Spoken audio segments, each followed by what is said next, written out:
Shalom. Puji Tuhan, mari bersama kembali kita buka Alkitab kita dalam kitab Ibrani pasal yang ke-11. Ibrani pasal yang ke-11, ayat yang pertama. Iman adalah dasar dari segala sesuatu yang kita harapkan dan bukti dari segala sesuatu yang tidak kita lihat. Kita sudah belajar tentang iman selama 2 kali pertemuan. Dan kita sudah tahu bahwa kehidupan kekristenan bukan hanya mengklaim segala keinginan kita. Tetapi segala keinginan kita, pengharapan kita, kita minta, kita yakin bisa menerima karena ada dasarnya. Dasarnya apa? Dasarnya adalah firman Tuhan. Ya. Ketika kita minta kesembuhan, dasarnya apa? Firman Tuhan yang mengatakan oleh bilur-bilur Tuhan Yesus kita disembuhkan. Ketika kita minta kemakmuran, berkat keuangan, dasarnya apa? Firman Tuhan. Allahku akan memenuhi segala kebutuhanku menurut kekayaan dan kemuliaannya dalam Kristus Yesus. Dan pengharapan ini yang berdasarkan firman Tuhan itu tidak akan mengecewakan. Itu pasti terjadi. Ya. Dan iman juga adalah bukti dari segala sesuatu yang tidak kita lihat. Saya tambahkan supaya gampang dimengerti. Yang tidak kita lihat secara jasmani tetapi kelihatan secara rohani. Di alam roh itu kelihatan, di dalam pikiran kita itu kelihatan. Ya, Suramadu sebelum dibuat itu sudah ada di dalam pikiran insinyurnya. Ya, jadi yang tidak kelihatan dalam pikiran itu kemudian dimanifestasikan di dalam alam nyata. Nah, kita sudah belajar tentang beberapa tokoh iman. Kita akan sekarang membaca di dalam ayat yang ke-17, Ibrani 11 ayat yang ke-17. Karena iman, maka Abraham tatkala ia dicobai atau diuji, mempersembahkan Ishak. Ia yang telah menerima janji itu rela mempersembahkan anaknya yang tunggal. Walaupun kepadanya telah dikatakan keturunan yang berasal dari Ishaklah yang akan disebut keturunanmu. Karena ia berpikir bahwa Allah berkuasa membangkitkan orang-orang sekalipun dari antara orang mati. Dan dari sana ia seakan-akan telah menerimanya kembali. Nah, lihat di sini tentang iman Abraham, bahwa iman Abraham itu diuji. Ya. Iman Abraham diuji supaya dia pantas disebut bapak segala orang beriman. Iman Abraham diuji dan kalau kita perhatikan ujiannya sangat berat. Ia harus mempersembahkan Ishak, anak tunggalnya. Ya. Itu tidak mudah loh. Atau dengan istilah lain saya mau katakan Abraham harus mempersembahkan segalanya. Ya. Ishak ini berbicara tentang segalanya bagi Abraham. Dan itu tidak mudah. Mungkin untuk mempersembahkan sebagian itu masih kita mampu. Saya tidak katakan mudah, mampu. Tetapi untuk menyerahkan semuanya bagaimana? Ya. Orang Kristen aja kan 10% aja ribut sekali, ribut. Padahal kalau mau ada memang persembahan. Selalu mereka katakan kita hidup dalam perjanjian baru. Itu kan perjanjian lama. Oh, perjanjian baru jelas jemaat mula-mula memberikan seluruh harta bendanya untuk Tuhan. Ya. Orang Kristen kan hanya sebagian besar berkata, aku mempersembahkan seluruh hidupku kepada Tuhan. Ya. Padahal persembahan aja jarang, yang kalau persembahan itu 100.000 jarang, walaupun orang kayanya jarang. Ya. Apalagi kalau orang-orang India, Anda tahu, pelitnya. Saya pernah melayani KKR 400 orang. Ya, 400 orang. Ya. Dan karena saya tidak atau belum menukar uang kecil, uang Malaysia. Saya hanya punya uang itu 50 ringgit sama 100 ringgit. Saya berikan persembahan 50 ringgit itu. Anda tahu saya dapat PK 50 ringgit juga. Ya, Pak Po hanya tidak cukup untuk bensinnya. Ya. Tetapi bayangkan 400 jemaat hanya memberikan persembahan 150.000. Itu kan mengerikan.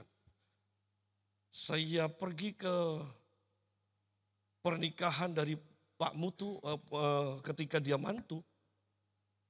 Itu orang-orang India masukkan ke amplop ya untuk pernikahan. Itu bisa 5 ringgit loh. Anda kalikan 3.000 itu 5 ringgit. 10 ringgit. Mengerikan. Artinya banyak orang itu pelit-pelit loh. Sehingga jangan heran bahwa ketika berbicara iman, itu berbicara sesuatu yang secara jasmani kita tidak mampu melakukannya. Bayangkan Anda punya anak, sudahlah tidak usah bicara firman Tuhan ya. Tidak usah bicara mujizat. Anda tidak punya anak, Anda berusaha punya anak, sampai ke buat bayi tabung, 1 kali gagal, 2 kali gagal, 3 kali berhasil. Itu sudah biayanya berapa itu sudah. Dan kemudian Tuhan minta persembahkanlah anakmu itu kepadaku. Ayo bagaimana? Ya. Itu yang mudah. Abraham pun menantikan keturunannya ini 25 tahun. Dia nantikan 25 tahun. Anda bayangkan kembali bahwa ketika Abraham lagi berbicara, mungkin bergurau dengan Ishak, tiba-tiba dia mendengar suara Tuhan. Hai Abraham, persembahkanlah Ishak kepadaku. Anda bayangkan hati dari Abraham. Tetapi Abraham langsung dia melakukannya. Dikatakan pada keesokan harinya pagi-pagi benar. Kata pagi-pagi benar. Itu selain karena dia ingin cepat-cepat mempersembahkan. Yang kedua, dia harus segera melarikan dari Sarah. Karena kalau dia sampai ngomong ke Sarah, pasti Sarah tidak akan izinkan. Dan disinilah kita melihat iman Abraham. Dia menyerahkan satu-satunya anak. Atau dengan istilah lain, dia menyerahkan seluruh hidupnya. Karena bagi saya percaya kalau Abraham disuruh milih anakmu atau engkau. Pasti Abraham katakan, sudahlah po yang penting anak saya selamat. Tetapi di sini Abraham menyerahkan Ishak. Karena iman. Karena apa? Karena iman. Karena iman. Maka Abraham tatkala ia dicobai mempersembahkan Ishak. Ia yang telah menerima janji itu rela mempersembahkan anaknya yang tunggal. Rela, perhatikan kata rela. Tidak dipaksa, tidak terpaksa. Rela. Rela. Padahal kita melihat orang-orang mempersembahkan sebagian kecil aja. Kadang nyesel, ya kan? Kadang nyesel, ya. Apalagi kemudian lihat pendetanya tidak mau nurut ke dia. Tuh, tahu gitu kan aku tidak nyumbang, ya kan? Nyesel. Abraham rela. Iman itu rela mempersembahkan yang terbaik satu-satunya kepada Tuhan. Itu iman. Ya. Walaupun kepadanya telah dikatakan keturunan yang berasal dari Ishaklah yang akan disebut keturunanmu. Perhatikan di sini bahwa Abraham juga mengenal Allahnya. Allah berjanji bahwa keturunannya adalah Ishak. Yang disebut keturunan Abraham adalah keturunan dari Ishak. Sedangkan pada waktu itu Ishak belum menikah. Sehingga dari sini dia melihat jauh ke depan. Iman melihat segala sesuatu yang tidak kelihatan secara jasmani. Imannya melihat satu saat Ishak akan menikah, dia mempunyai anak. Itu imannya, dia melihat jauh ke depan. Sehingga dia itu berprinsip, aku dapat keturunan dari Ishak kok nanti. Aku akan mempersembahkan Ishak dan Allah sanggup untuk membangkitkan Ishak sekalipun dia mati. Ini imannya. Ya, ini imannya. Banyak orang ketika mengalami masalah sedikit, dia tidak bisa melihat rancangan Tuhan yang baik. Yang dilihat adalah rancangan kecelakaan, malapetaka, kehancuran, semakin parah, semakin bangkrut. Ya. Kenapa? Karena mereka tidak mempunyai firman. Mereka tidak mengenal Allahnya dengan benar. Ya. Banyak orang Kristen yang tidak sungguh-sungguh dengan imannya. Dia tidak mengenal Tuhan dengan benar. Karena iman maka Abraham tatkala ia dicobai mempersembahkan Ishak, ia yang telah menerima janji itu rela mempersembahkan anaknya yang tunggal. Walaupun kepadanya telah dikatakan keturunan yang berasal dari Ishaklah yang akan disebut keturunanmu. Karena ia berpikir bahwa Allah berkuasa membangkitkan orang sekalipun dari antara orang mati. Dan dari sana ia seakan-akan telah menerimanya kembali. Perhatikan bagaimana Abraham bisa berpikir kalau dia tidak mengenal Allahnya. Pikiran yang benar, dia mempunyai pikiran yang benar tentang Allah. Yang berkata Allah berkuasa membangkitkan orang sekalipun dari antara orang mati. Nah, pikiran yang seperti ini pun kita bisa miliki dengan mempelajari firman Tuhan. Ya. Ketika kita bangkrut, ketika kita mengetahui, mempunyai pikiran Kristus, maka kita akan berkata, kehancuranku itu bukan rancangan yang baik. Sedangkan Allah mempunyai rancangan yang baik. Kalau aku semakin hancur, itu berarti Allah tidak bekerja sama untuk mendatangkan kebaikan. Allah bekerja sama, sedangkan firman Tuhan berkata, Allah bekerja sama untuk mendatangkan kebaikan bagiku. Maka aku percaya, aku akan diberkati, aku akan bangkit. Karena Allah bekerja sama dengan aku. Nah itu berpikir, ya Abraham pun berpikir seperti itu. Sudah, aku persembahkan Ishak. Toh Tuhan sanggup sekalipun Ishak mati, Tuhan pasti akan bangkitkan. Kenapa? Karena Allah sudah berjanji dari keturunan Ishaklah yang disebut keturunan Abraham. Itu berpikir, tapi pikirannya berdasarkan pengenalannya akan Allah. Kita pun sama. Kita berpikir tapi pikiran kita sesuai dengan firman Tuhan. Bagaimana bisa berpikir sesuai dengan firman Tuhan tanpa kita belajar firman Tuhan? Saya sekedar bertanya, barusan saya melayani di Surabaya sebuah PD, persekutuan doa. Tapi persekutuan doa kok 200 orang lebih. Persekutuan doa juga ada perjamuan kudusnya. Kalau kita kan 3, kadang banyak lebihnya. Ini banyak sampai 7. Wow, sampai 7 loh perjamuan kudus. Dan saya iseng bertanya kepada orang yang sebanyak itu. Siapa dari Anda yang sudah membaca Alkitab dari Kejadian sampai Wahyu? Saya tekankan, ingat loh ya, Kejadian sampai Wahyu, bukan Kejadian dan Wahyu. Dan hanya sekitar 5 orang loh yang angkat tangan. Saya katakan yakin ini tidak ada lagi tambahan.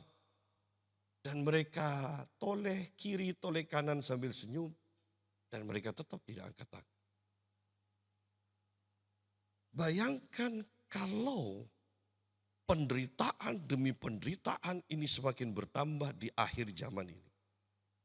Dasarnya apa mereka bisa kuat nantinya? Kalau mereka tidak memiliki firman Tuhan. Ya. Bahkan kita pun merasa aneh kan. Ini akhir zaman, akhir dari akhir zaman. Kok bisa ya jemaat itu di kebanyakan tempat tidak semakin bertambah loh untuk mendekat kepada Tuhan. Sudah diajar harta dunia itu percuma, akan lenyap. Tetap aja yang dikejar itu harta dunia. Kenapa? Karena pikirannya tidak ada firman. Tidak pernah diperbaharui oleh firman. Itu aja. Bayangkan di musim kemarau ini. Bali bisa banjir dan bisa mengalami seperti itu. Bayangkan di musim kemarau ini. Saya pulang dari pelayanan di PD itu. Dari Suramadu sampai Brenta. Itu hujan begitu derasnya. Dan stabil sampai Brenta. Ya. Bukankah tanda-tandanya sudah sangat jelas? Ya. Bayangkan kita memiliki pemerintahan yang tanpa malu. Setiap hari sepertinya kok nemu lagi apa yang mau dipajak. Apa yang mau dipajak. Ya kan? Kalau bukan karena akhir zaman. Tetapi banyak orang tidak menyiapkan diri sungguh-sungguh loh. Untuk menghadapi kedatangan Yesus yang kedua kalinya. Ya. Ada seorang Kristen umur 31 yang barusan meninggal karena ditembak di Amerika. Dia seorang politikus, dia seorang Kristen juga, seorang pengobar semangat anak-anak muda Kristen.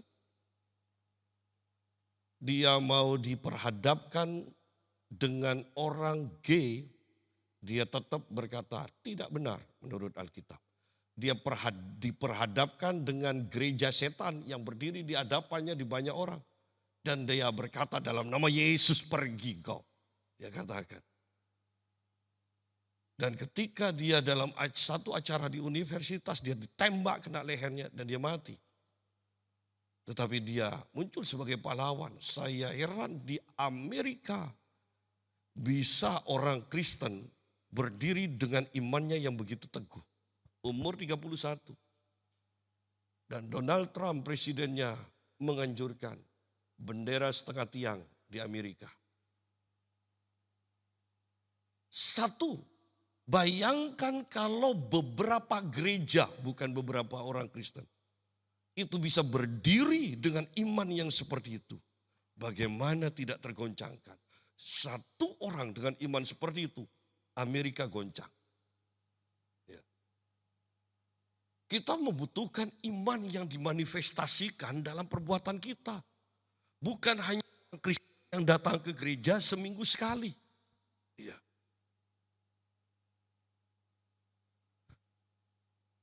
Ayat 19, karena ia berpikir sesuai dengan pengenalannya akan Allah. Ya. Ia berpikir bahwa Allah berkuasa membangkitkan orang-orang sekalipun dari antara orang mati. Dan dari sana ia seakan-akan telah menerimanya kembali. Bayangkan dari pikirannya ini, dia sama sekali tidak pernah berpikir Ishak itu mati dan mati untuk seterusnya. Dikatakan dari pikirannya, dari sana, dari pikirannya, ia seakan-akan telah menerima Ishak yang dibangkitkan kembali. Wow. Sama dengan doanya, dengan ajaran dari Tuhan Yesus kan. Di dalam Markus pasal 11 ayat 24, 23, 24 kan. Kalau kamu berdoa, percayalah seakan-akan kamu itu sudah menerima apa yang didoakan. Walaupun secara jasmani belum menerima, secara rohani yang tidak kelihatan itu sudah diterima. Baru setelah itu secara jasmani akan dimanifestasikan. Sama dengan ajaran Tuhan Yesus, Abraham sudah mempraktekannya jauh sebelum Yesus mengajar tentang iman ini. Ya. Karena ia berpikir, ingat pikiran itu penting, bukan hanya hati, pikiran penting. Ya. Banyak orang Kristen itu mengasihi Tuhan dengan hatinya. Padahal Yesus katakan, kasihilah Tuhan Allahmu dengan segenap hati, dengan segenap jiwa, ada pikiran, dengan segenap kekuatan dan akal budi. Kelihatannya dari 4 hal ini, pikiran itu dia dengan segenap jiwa ada pikiran. Akal budi juga berbicara pikiran. Sayangnya orang Kristen pikirannya tidak dipakai. Hanya mengasihi Tuhan dengan segenap hati. Mengasihi Tuhan, mengasihi. Buktinya apa? Tidak tahu. Kenapa? Pikirannya tidak dipakai. Bagaimana cara mengasihi? Tidak tahu. Kenapa? Karena pikirannya tidak dipakai. Sudahlah, pokoknya saya mengasihi. Kan gitu kan suara hati kan? Pokoknya saya mengasihi. Mas, kamu mengasihi aku karena apanya? Tidak tahu deh, yang pasti aku mengasihi. Sudah, tidak usah tanya-tanya. Iya kan? Sama dengan orang Kristen gitu. Bagaimana untuk memanifestasikan kasihnya? Tidak tahu. Kenapa? Tidak pernah berpikir. Pikirannya kosong. Maksudnya kosong dari firman Tuhan ini. Ya. Karena ia berpikir bahwa Allah berkuasa membangkitkan orang-orang sekalipun dari antara orang mati. Dan dari sana ia seakan-akan telah menerimanya kembali. Karena iman, maka Ishak, sekarang Ishak, sambil memandang jauh ke depan, memberikan berkatnya kepada Yakub dan Esau. Perhatikan di sini kembali, iman Ishak memandang jauh ke depan. Belum terjadi kan? Belum. Belum kelihatan secara jasmani, belum. Tetapi secara rohani dia sudah melihat dan itu pasti terjadi sesuai dengan apa yang dia lihat. Itulah iman. Iman mampu melihat jauh ke depan sebelum itu terjadi. Oleh karena itu bahkan di dalam kitab Roma pasal 12 ketika berbicara tentang karunia roh, ya karunia roh. Ketika sampai kata nubuat, dikatakan orang yang bernubuat hendaklah bernubuat dengan iman. Kenapa? Karena nubuat itu berbicara tentang sesuatu yang akan terjadi di masa depan. Tapi belum terjadi. Oleh karena itu harus berani mengatakannya dengan iman. Ya. Karena iman maka Ishak sambil memandang jauh ke depan.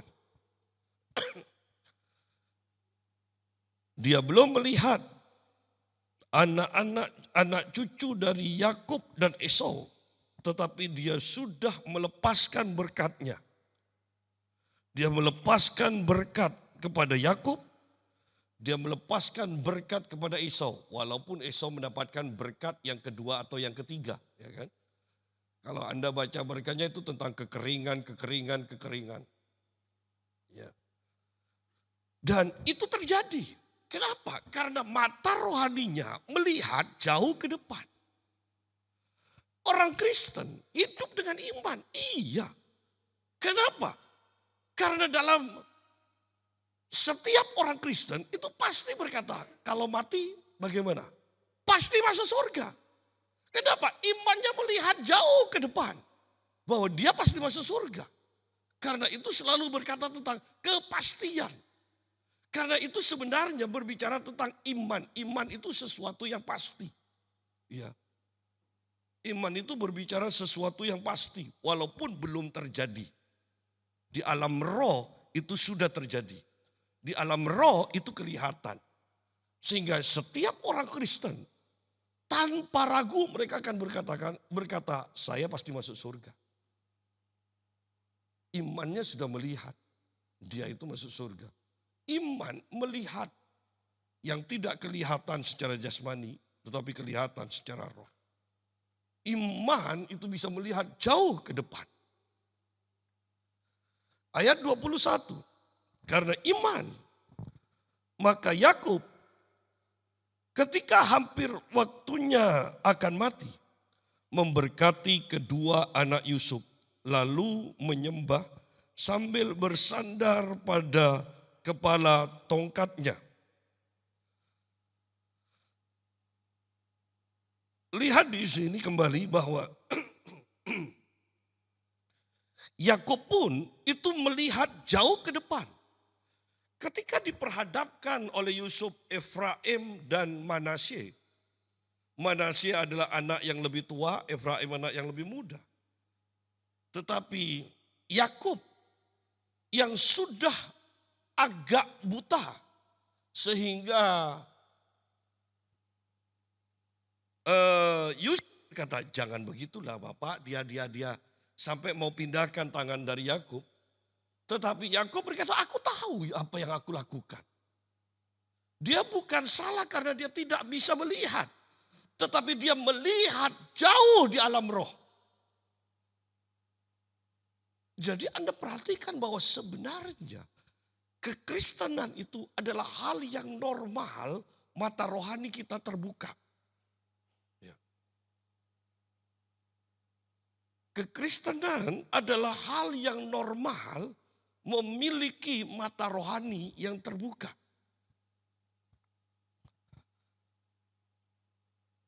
Karena iman, maka Yakub ketika hampir waktunya akan mati, memberkati kedua anak Yusuf. Posisinya oleh Yusuf sudah diatur bahwa Manasye harus diberkati melalui tangan kanan dari Yakub ini. Tetapi Yakub menyilangkan tangannya. Walaupun secara bergurau saya berpikir, ini Yakub ini takut dengan pengalamannya sendiri yang nipu papanya. Ini takut. Makanya dia langsung silangkan. Ya.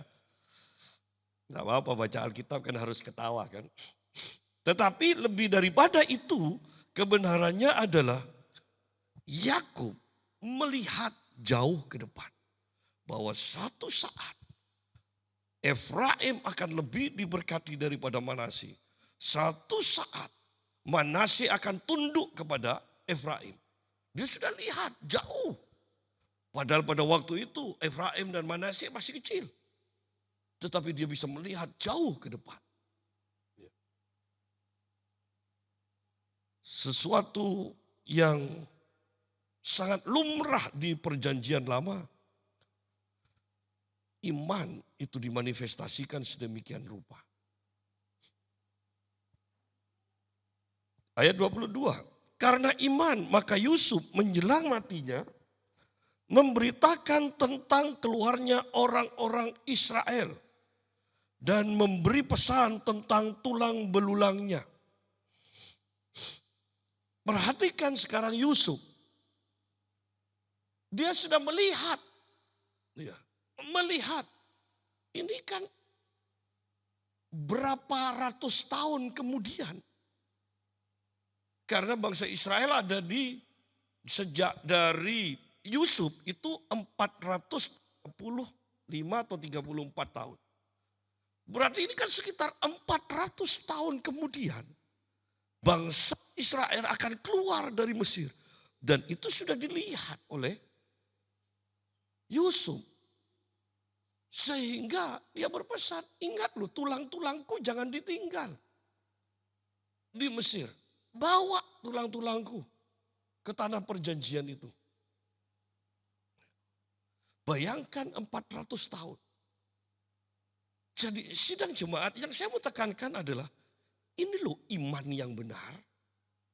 Bahwa iman itu sangat luar biasa.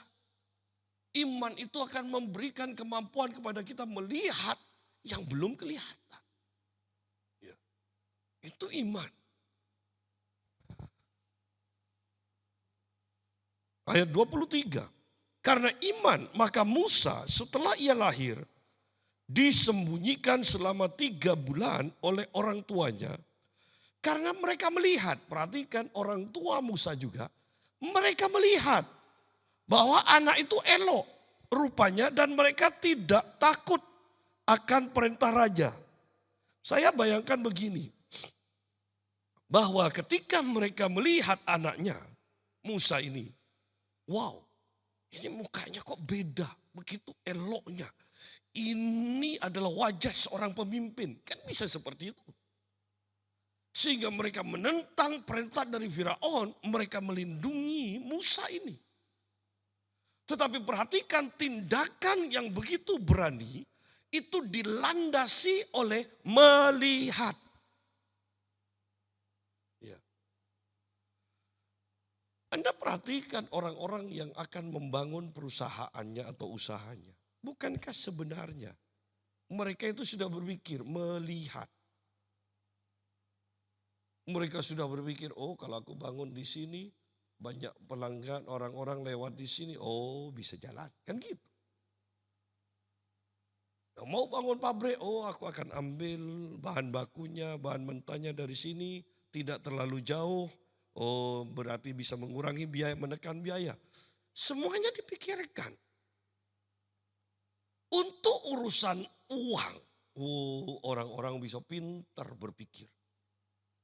Tetapi untuk urusan firman Tuhan, ketaatan, kok tidak pernah berpikir ya. Sudahlah ya Pak Yusa, pokoknya aku mengasihi Tuhan dengan segenap hati. Kurang, itu hanya seperempatnya. Dengan segenap jiwanya bagaimana? Ya, itu nanti yang akan datang. Ya. Jadi mari kita lihat di sini kebenarannya. Mereka melihat. Ayat 24, karena iman maka Musa setelah dewasa menolak disebut anak putri Firaun. Karena ia lebih suka menderita sengsara dengan umat Allah daripada untuk sementara menikmati kesenangan dari dosa. Ia menganggap penghinaan karena Kristus sebagai kekayaan yang lebih besar daripada semua harta Mesir. Sebab pandangannya ia arahkan kepada upah. Ayo kita lihat di sini juga. Karena iman maka Musa setelah dewasa menolak disebut anak putri Firaun. Karena ia lebih suka menderita sengsara dengan umat Allah daripada untuk sementara menikmati kesenangan dari dosa.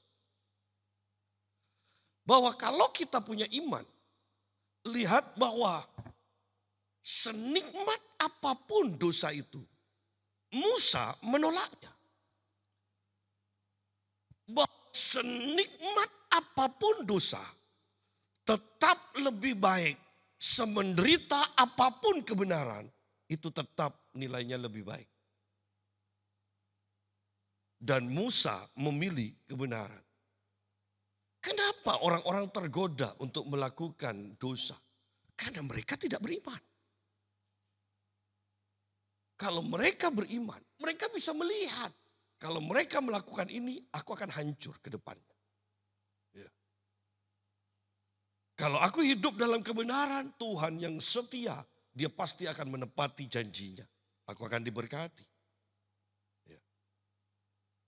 Hanya orang Kristen prinsip-prinsipnya tidak melakukan prinsip iman. Ya. Prinsip iman itu sangat penting. Bahkan lebih lagi di sini dikatakan ayat 26, ia menganggap penghinaan karena Kristus sebagai kekayaan yang lebih besar daripada semua harta Mesir sebab pandangannya. Ingat ini, Musa mempunyai pandangannya, ia arahkan kepada upah. Pandangannya diarahkan kepada upah. Dan ketika pandangannya diarahkan kepada upah yang masih jauh, sepertinya dia melihat Kristus, karya Kristus. Sehingga di sini dikatakan ia menganggap penghinaan karena Kristus. Loh, perhatikan, tidak mungkin ini salah. Musa melihat karya Kristus ke depannya. Dia melihat jauh ke depan. Berapa ribu tahun kemudian. 1.500 tahun, ya 1.500 tahun kemudian. Bagaimana Kristus itu datang. Dan itu sudah dilihat oleh Musa. Bahwa orang beriman bukan hanya sekedar pergi ke gereja. Bukan. Orang beriman adalah bisa melihat jauh ke depan. Orang beriman bisa bertindak yang tidak masuk akal sekarang karena punya dasar, yaitu firman Tuhan. Ya.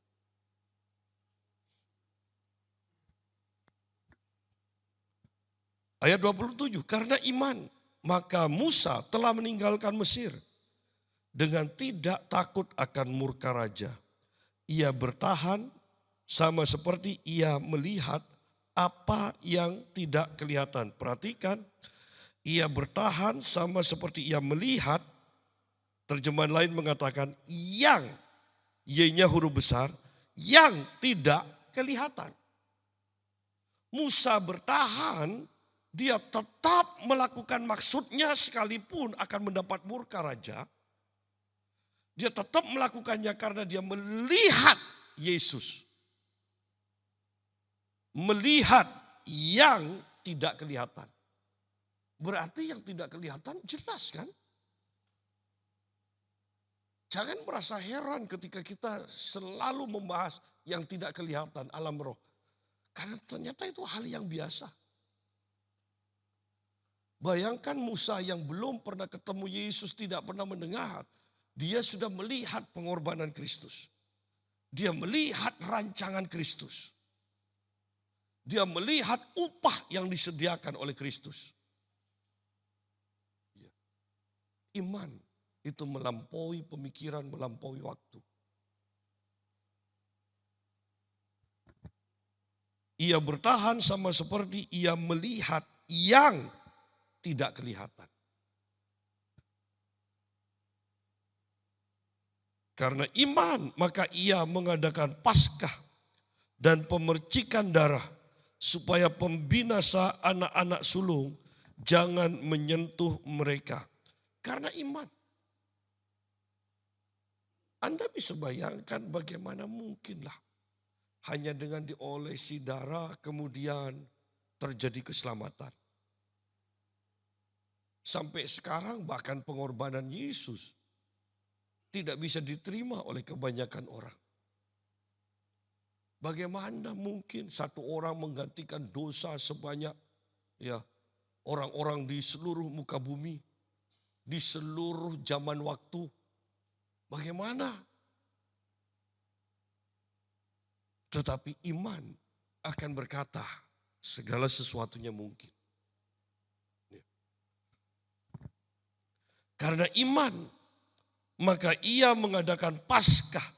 Berbicara tentang pengorbanan Yesus dan pemercikan darah supaya pembinasa anak-anak sulung jangan menyentuh mereka.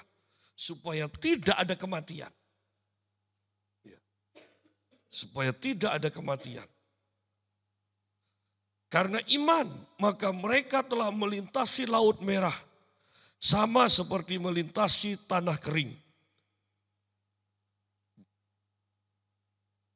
Sedangkan orang-orang Mesir tenggelam ketika mereka mencobanya juga.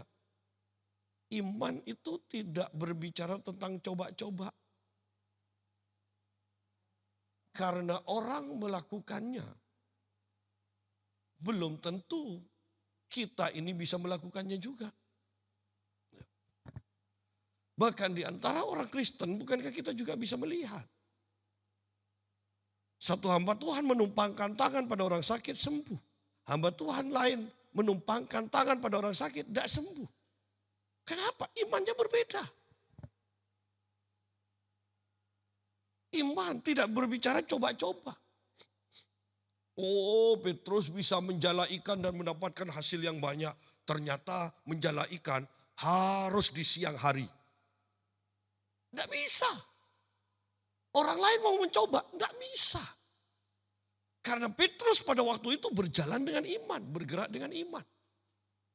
Orang yang bergerak dengan iman tidak bisa ditiru oleh orang-orang yang tidak beriman.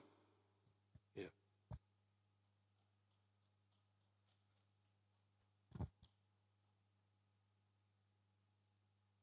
Bahwa ketika kita itu menjalani dengan iman, ada mujizat.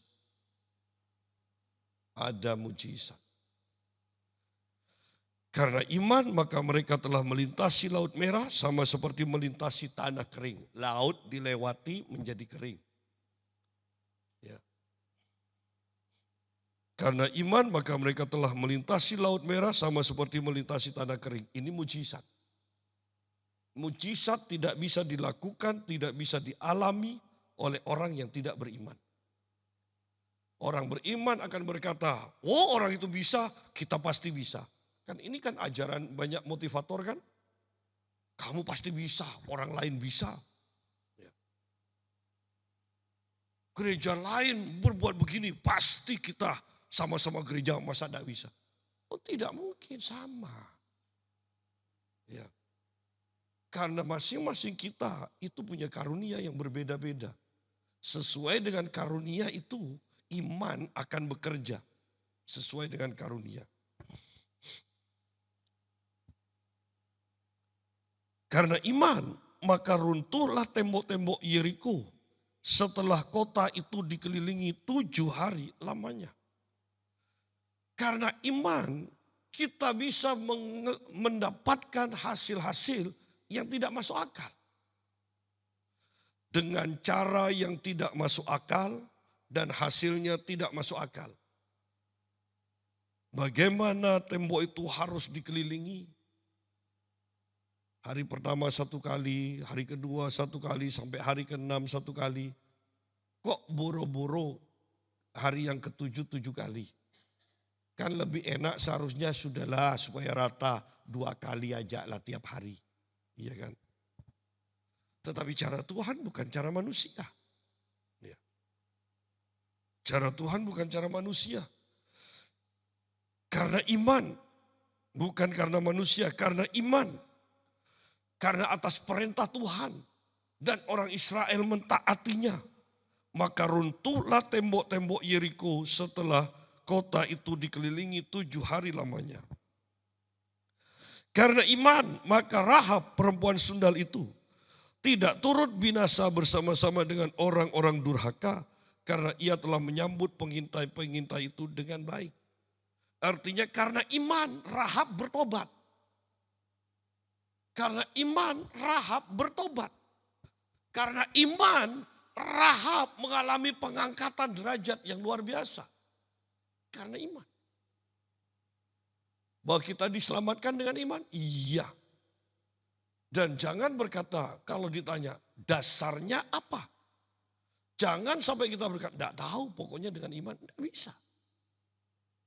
Barang siapa percaya dan mengaku bahwa Yesus adalah Tuhan, Yesus mati dan dikuburkan 3 hari kemudian dibangkitkan, maka orang itu akan diselamatkan. Dasarnya ada. Dasarnya apa? Firman Tuhan yang mengatakannya. Ya. Jangan sampai seperti seseorang yang berkata, buktinya ya tidak ada bukti, kan repot itu. Ya. Anda yang tidak mengikuti perkembangan, ya sudah diterima. Tapi ini kebenaran, ada orang yang berkata seperti itu. Buktinya mana? Buktinya ya tidak ada bukti, repot sudah. Ya. Tetapi kita lihat di sini bahwa iman itu ada dasarnya. Dasarnya apa? Firman Tuhan mengatakannya. Ya. Ayat 32. Dan apakah lagi yang harus aku sebut? Sebab aku akan kekurangan waktu apabila aku hendak menceritakan tentang Gideon, Barak, Simson, Yefta, Daud, Samuel, dan para nabi. Kalau saya sederhanakan ayat 32. Baca dan pelajari sendiri Alkitab. Ya, Anda akan belajar tentang bermacam-macam iman di sini. Ya. Bagaimana iman dari Gideon, iman dari Barak, iman dari Simson. Anda akan membaca itu.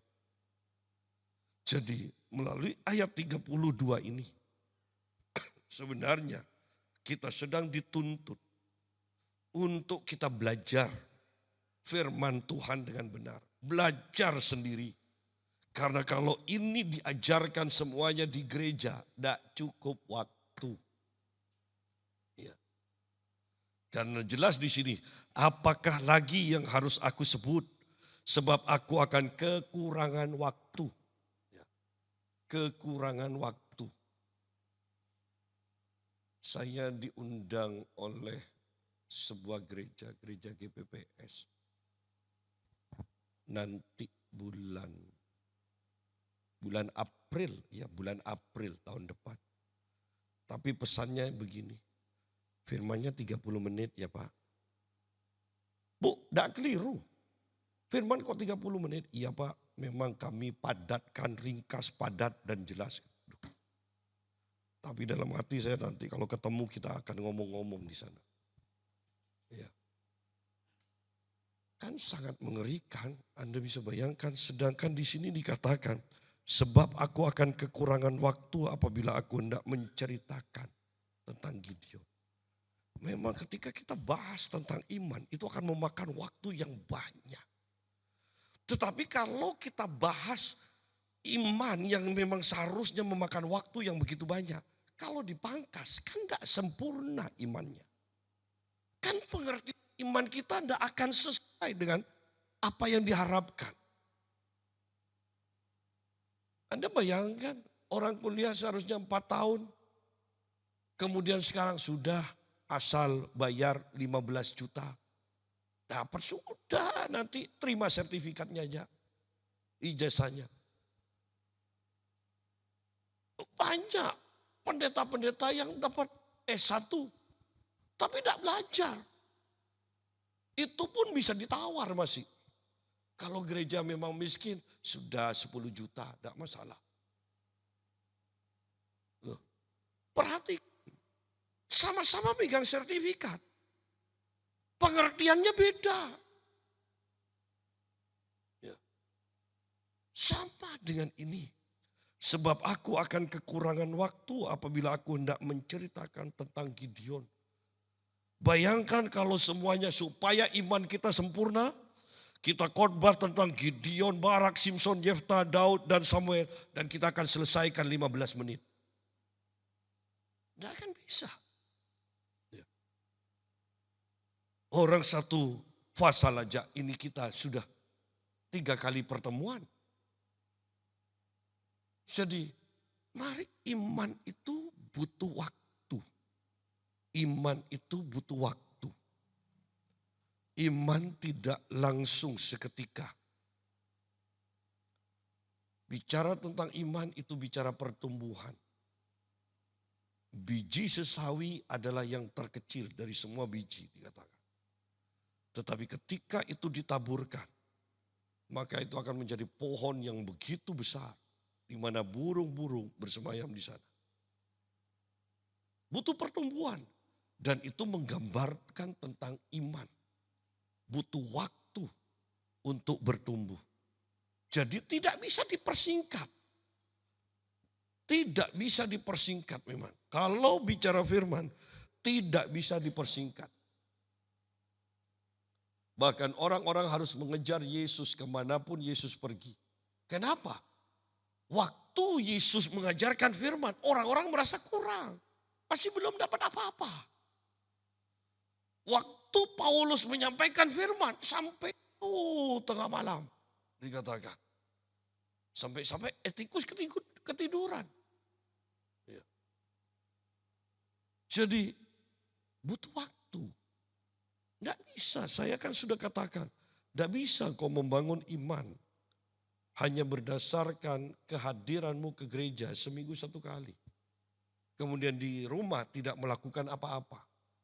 Anda harus baca firman, pelajari firman, Anda harus berdoa, berdoa, dan berdoa, dan berdoa. Anda harus praktekkan, baru Anda tahu kebenaran firman Tuhan. Jadi kita lihat di sini iman. Di sini secara umum kita melihat iman itu bisa melihat jauh ke depan. Apa yang tidak kelihatan, belum kelihatan secara jasmani sekarang. Tapi kita sudah melihat rancangan Allah jauh ke depan yang pasti akan terjadi. Oleh karena itu jangan takut, jangan gentar. Ketika orang-orang sudah tidak pasti tentang akhir dari akhir zaman ini. Saya punya keyakinan bahwa sebelum semuanya hancur, gereja sudah diangkat oleh Tuhan. Baru setelah gereja itu diangkat oleh Tuhan, maka kehancuran demi kehancuran terus. Setelah gereja diangkat, tidak ada pembangunan lagi. Yang terjadi adalah kehancuran, kehancuran, kehancuran, kehancuran. Penderitaan, penderitaan semakin, penderitaan semakin, penderitaan semakin. Kebingungan, kebingungan, kebingungan, kebingungan. Bumi dan seluruh isinya bisa bertahan karena ada gereja. Bumi tidak akan gelap sepenuhnya karena ada gereja yang adalah terang. Bumi tidak akan rusak sepenuhnya karena ada gereja yang adalah garam dunia yang mengawetkannya. Sebelum gereja diangkat, bumi tidak akan hancur. Tetapi ketika gereja diangkat oleh Tuhan, bumi menuju kehancuran. Bangkitkan iman kita. Anda harus terbiasa untuk melihat alam roh, melihat jauh ke depan. Itu bukan sesuatu yang wow luar biasa, tetapi itu adalah kehidupan yang biasa, yang normal bagi setiap orang yang beriman. Tuhan memberkati.